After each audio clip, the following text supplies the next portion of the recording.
Hi guys, my name is Courtney and welcome to my channel. Today I'm going to be discussing all the books that I have read in the month of July. I'm really surprised, but July ended up being a really good reading month for me. I was kind of slumpy in certain sections of it, so that's why I'm surprised. I ended up reading a lot of books, a lot of different books, and I'm excited to discuss them. So first, let us get through the manga really quickly, just because I don't have to talk about it as in depth. The first manga I read was Aoharu Ride Volume 11. This is Volume 11 out of 13, but the 13th one is like a bonus one, so this is nearing the end of this series. This is one of my favorite animes, one of my favorite mangas. I think it's the best high school manga just because it's very heartfelt, sincere. The characters are flawed. It's all about friendship and romance, and it's just chef kiss perfect. But yeah, it's coming to a close and I'm a little sad, but I'm also excited to own this series because I've loved them for so long. And yeah, this was a great ride, a great Aoharu ride. I love this series. And then the next mangas I read were the next 3 volumes I have in the Full Metal Alchemist series. So that is the 4th, the 5th, and the 6th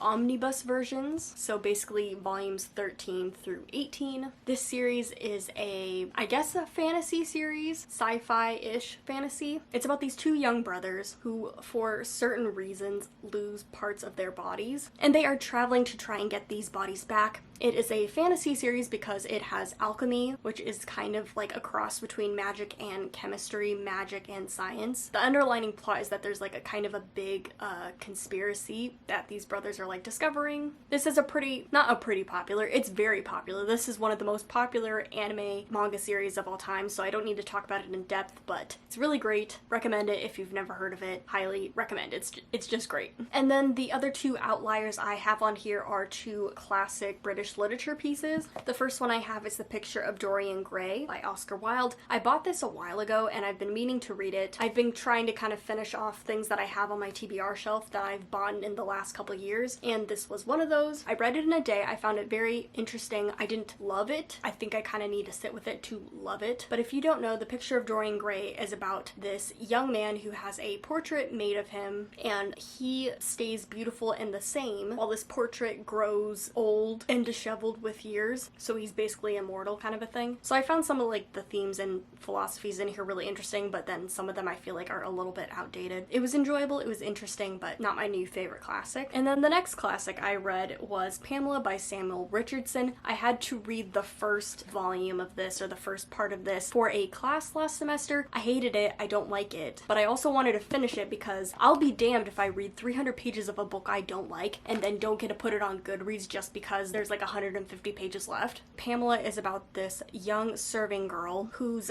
master wants to have the intercourse with her, and Pamela does not want to do that until she is married. The story is called Pamela Virtue Rewarded, so she's basically rewarded for her virtuous ways. Philosophy, its stand on social issues is obviously outdated. It's an interesting book in the way that it's like a first piece of fiction, but like, I don't like this book.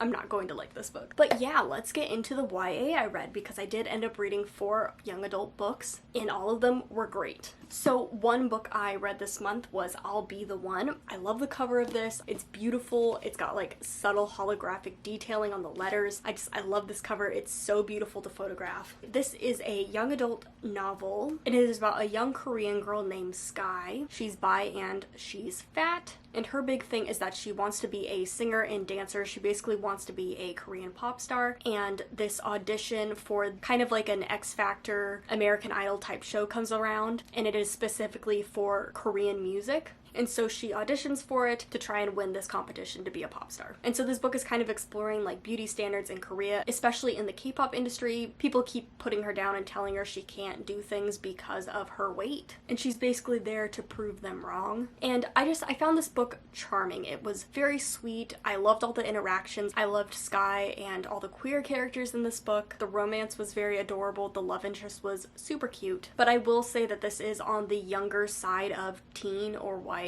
fiction, and I only say that because this book is not very subtle, which makes me feel like it's geared towards a younger audience. I don't think this book is too preachy necessarily, but it's definitely very ham-fisted in its themes. Like Sky is going to tell you over and over again about being fat and people not letting her do things because she is fat. This book isn't pulling punches. It's telling you exactly what the themes and what this book is about. It wasn't how overt the theming was that made me not like this book as much, because the theme was so central to the book. book because the antagonists were so monstrous, I guess. I think this book lacked a little bit of complex characters. We're supposed to be believing in Sky, really rooting for her along the way, and because of that she makes very few mistakes and she doesn't have a lot of flaws. I love Sky, I loved her voice, I love this story. It's very cute and fluffy and fun, but it just didn't have as much depth and complexity as I particularly like in stories. So yeah, it's a fun YA, it's just a fun fluffy read to have for a day, but it's not overly complex, and I don't think that's a bad thing. I think a lot of people are going to love and enjoy this book for its fluffiness, and I really hope they do because it is a very charming story. The next book I have on here is You Should See Me in a Crown by Leah Johnson. This is again another queer story. I think you're going to see a theme in my YA selection this month. Going from June into July, I didn't really stop reading the queer books. This book is about a young high school student. She loses out on the chance to get financial aid or a scholarship for her dream school, and one of the opportunities she tries to seize is to win prom queen so that she can go to her dream school, because at their school prom is a big deal and prom queen and king, they get a big scholarship. So it's her journey to being prom queen. She meets a cute girl along the way, and it's just a very sweet high school story. There are content trigger warnings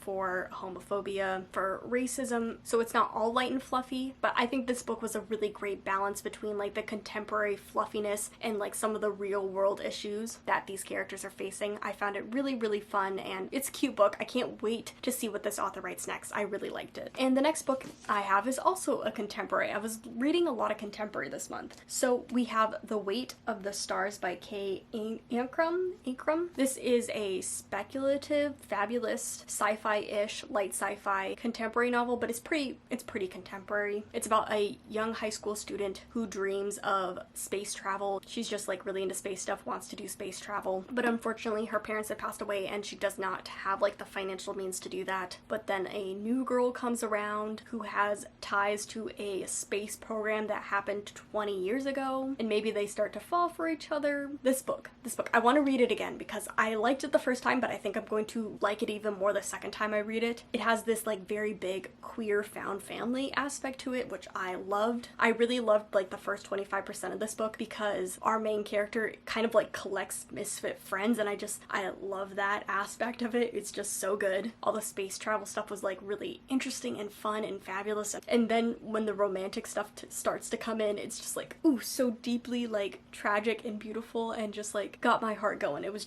so good. I don't really know how to describe this book. I think it's like a really big outlier in like what you generally think of as YA fiction. This is entirely up my alley. This is the kind of books I want. So yes, I want to read this again because I loved it. The last book I read this month was The Midnight Lie by Marie Rutowski. I kind of thought people were sleeping on this book, but then I kept seeing these hilarious tweets about people saying that white queer girls are like, this is the only book they're talking about, and I'm like, I guess I'm among them now because I love this book.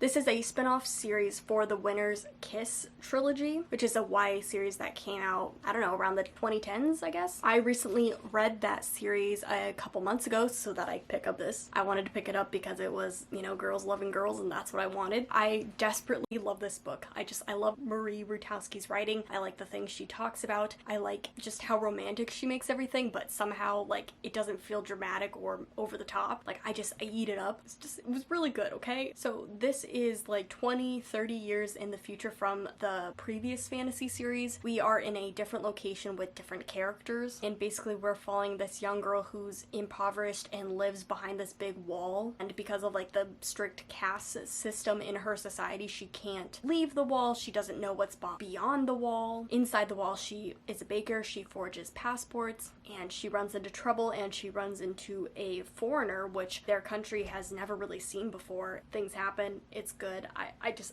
really liked it, okay? So like Marie Rutowski's previous books, this does have a really big focus on like class disparity. The last series had class disparity, but it also had like slavery. So if you don't like relationships with like class disparity, this book definitely isn't for you. But I don't know, I like how she writes about it. I love how there's like plot and theme and setting and all these things, but somehow they just like pale in comparison to like the big romance, the big relationship of the series. I'm not one that's normally drawn to relationship driven stories, but like I loved the characters in here so much that like friendship, mother relationship, just all the relationships I was like so into. Basically what I like about Marie Rutowski is that she gives us nothing. The plot, the setting, it's important, but like it's not the main focus of the stories. The relationships, the characters are the main focus. That's me discovering what I like in fantasy, is that I honestly just care more about the characters than I do about the world or the plot. Like, yes, give me nothing. I want no plot. Give me the characters interacting. I want that slow burning progression. That's what I want. Like, not that there isn't plot. There's plot, there's stuff that goes on in that book, but it's like, it's about the yearning, it's about the pining, it's about the characters, and that's why I loved it. So yeah, those were all the books that I read in July. I'm really proud of what I accomplished, and I know next month should be a good reading month as well. Let me know what your favorite book this month was in the comments down below. I would love to know. Thank you so much for watching, and happy reading.